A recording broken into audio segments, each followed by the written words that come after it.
Assalamualaikum warahmatullahi wabarakatuh. Perkenalkan, saya Sarah Ramadhani dari program studi S1 Pendidikan Teknik Bangunan Fakultas Teknik Universitas Negeri Jakarta. Pada kesempatan ini, saya akan memaparkan hasil tugas akhir mata kuliah evaluasi pembelajaran, yaitu tentang analisis butir soal tes pilihan ganda, jenis drainase jalan dan jembatan, serta non-tes kecemasan siswa dalam menghadapi ujian. Instrumen evaluasi memiliki peran penting dalam menilai capaian kompetensi peserta didik. Oleh karena itu, dalam tugas ini, saya menyusun dua jenis instrumen, yaitu instrumen tes pilihan ganda sebanyak 10 soal dengan kompetensi dasar memahami jenis drainase jalan dan jembatan. Lalu ada instrumen non-tes berupa angket dengan skala Likert untuk mengukur kecemasan siswa dalam menghadapi ujian. Sebelumnya saya sudah membuat tugas menyusun instrumen tes dan non-tes. Lalu akan lanjut ke hasil analisis instrumen tes pilihan ganda. Yang pertama itu ada validitas. Validitas dilihat dari koefisien diskriminasi atau diskrimin pada hasil analisis menggunakan Gmetrik. Dan di sini bisa dilihat untuk hasil analisisnya.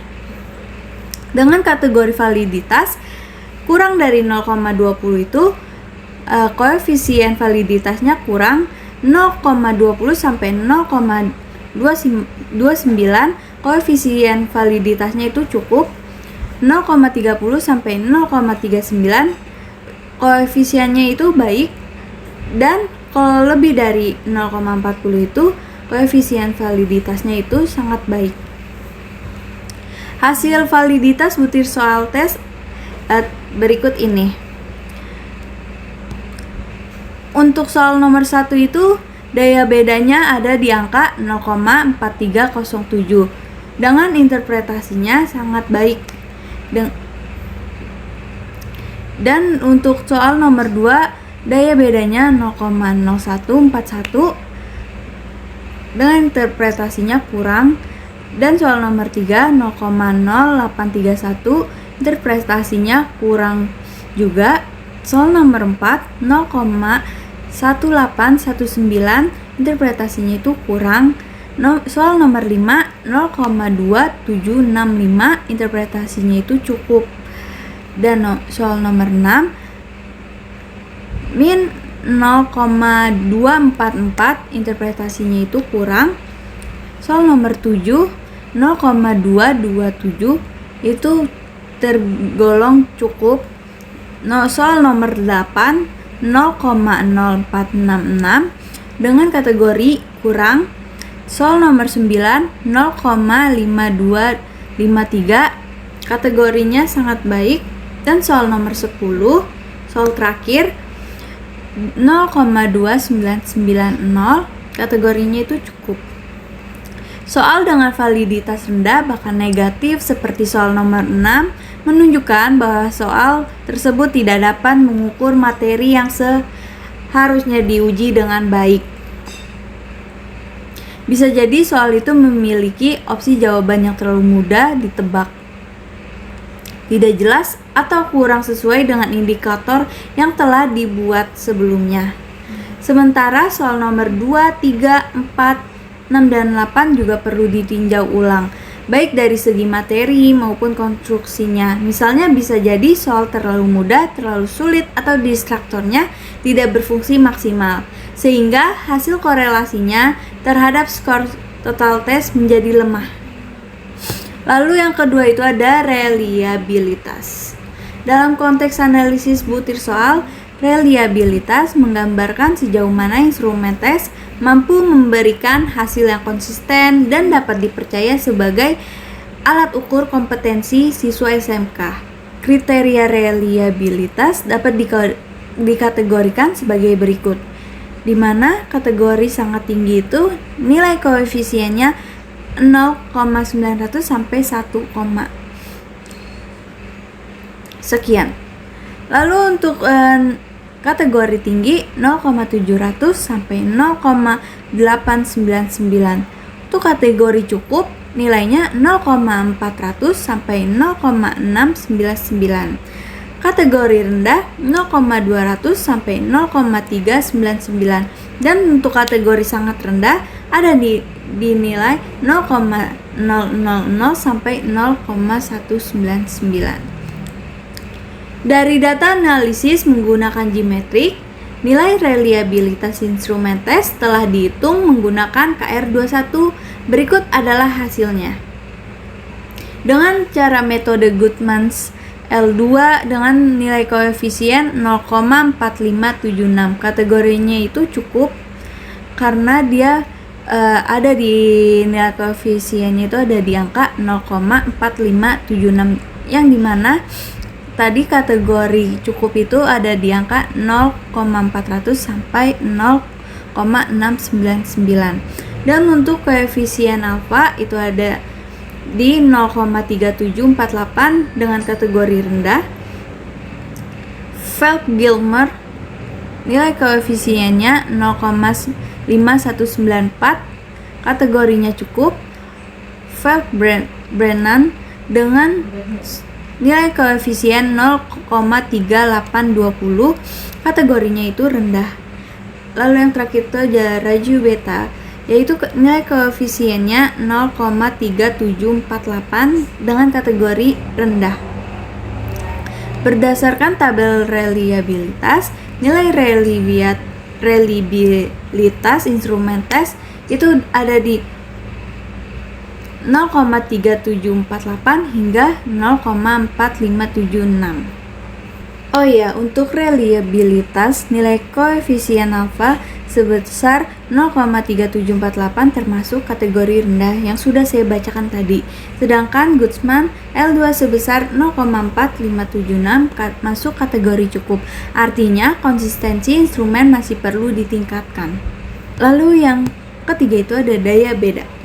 Daya beda butir soal adalah salah satu karakteristik penting dalam instrumen tes yang menunjukkan kemampuan suatu butir soal dalam membedakan antara peserta tes yang memiliki kemampuan tinggi atau kemampuan di atasnya dan rendah atau kelompok yang ada di bawah. Daya beda dilihat dari kolom diskrimin pada hasil analisis berikut ini. Mana soal yang daya bedanya baik sekali itu ada di nomor 1 dan 9. Ini soal yang paling efektif membedakan siswa berkemampuan tinggi dan rendah. Soal dengan daya beda cukup yaitu ada di nomor 5, 7, dan 10. Masih bisa dipertahankan tapi idealnya ditingkatkan kualitasnya. Soal dengan daya beda kurang nomor 2, 3, 4, dan 8 perlu direvisi karena kurang efektif. Soal dengan daya beda negatif yaitu ada di soal nomor 6 perlu segera diperbaiki atau diganti karena justru lebih banyak dijawab benar oleh siswa yang seharusnya kelompok bawah atau soal tidak jelas. Lalu yang keempat itu ada fungsi distraktor. Fungsi distraktor dalam soal pilihan ganda merupakan salah satu indikator penting untuk mengevaluasi efektivitas alternatif jawaban selain kunci benar. Distraktor yang baik harus mampu mengecoh peserta tes dari kelompok bawah namun tidak mengecoh kelompok atas. Distraktor dikatakan berfungsi jika 1. Dipilih oleh minimal satu peserta dari kelompok bawah. Yang kedua, lebih banyak dipilih oleh kelompok bawah dibandingkan kelompok atas. Lalu yang ketiga, kelompok atas lebih memilih kunci jawaban. Berikut ini ada tabel yang dimana saya sudah menyusun distraktornya. Statusnya itu perlu direvisi kah atau berfungsi dengan baik kah dan sebagainya dan segala macamnya. Pada analisis fungsi distraktor, sebagian besar soal sudah memiliki distraktor yang berfungsi baik, kecuali soal nomor 1 karena kunci jawabannya hanya dipilih oleh 3,23% peserta. Padahal itu adalah soal mudah. yaitu dengan level kognitifnya ada di C1. Lalu ada tingkat kesulitan butir soal. Kategori kesulitannya itu ada di 0,00 sampai 0,30 itu kategorinya sukar atau susah.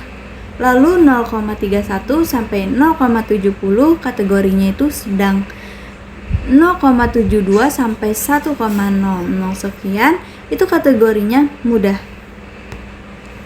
Lalu di sini saya juga membuat tabel untuk merincikan soal-soal mana saja yang tergolong soal sulit atau sukar, sedang, dan mudah.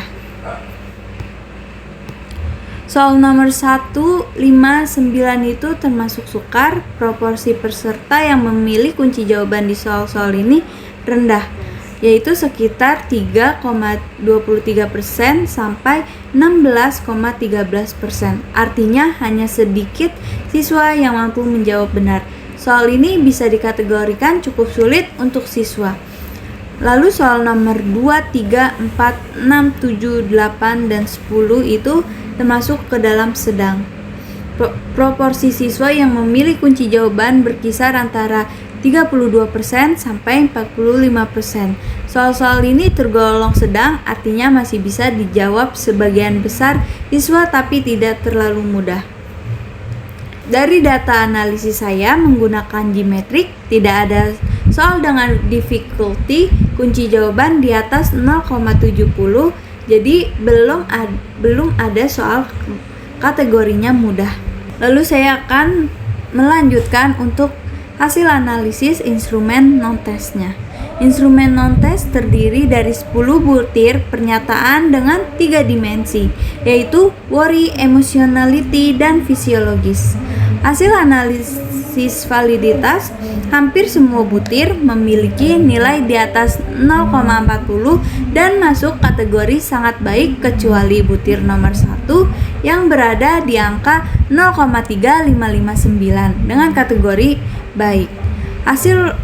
Hasil reliabilitasnya koefisien alfa sebesar 0,8274 yang masuk kategori tinggi, menunjukkan bahwa instrumen ini konsisten dan layak digunakan. Selain itu, analisis menunjukkan bahwa tidak ada butir soal yang perlu dihapus karena penghapusan satu soal tidak meningkatkan reliabilitas secara signifikan. Nah, untuk non-tes ini tadi hanya ada validitas dan reliabilitas saja. Kalau untuk tadi instrumen tes pilihan ganda ada validitas, reliabilitas, terus ada daya beda, distractor, kesulitan soal tersebut. Jadi kesimpulannya dari hasil analisis tersebut yaitu instrumen tes pilihan ganda masih memerlukan perbaikan, terutama pada soal-soal dengan daya beda rendah dan distraktor yang belum optimal. Reliabilitasnya juga masih rendah, sehingga kualitas soal perlu ditingkatkan agar hasil pengukuran lebih akurat dan konsisten. Sebaliknya, instrumen non-tes kecemasan siswa dalam menghadapi ujian sudah memenuhi syarat validitas dan reliabilitas yang sangat baik. Hampir seluruh butir pernyataan mampu membedakan tingkat kecemasan siswa dengan baik serta memiliki konsistensi internal tinggi, sehingga layak digunakan dalam evaluasi kecemasan siswa dalam menghadapi ujian. Demikian pemaparan hasil tugas akhir saya yang dapat saya sampaikan. Semoga bermanfaat dan dapat menjadi bahan evaluasi untuk penyusunan instrumen tes maupun non-tes ke depannya. Terima kasih atas perhatiannya. Wassalamualaikum warahmatullahi wabarakatuh.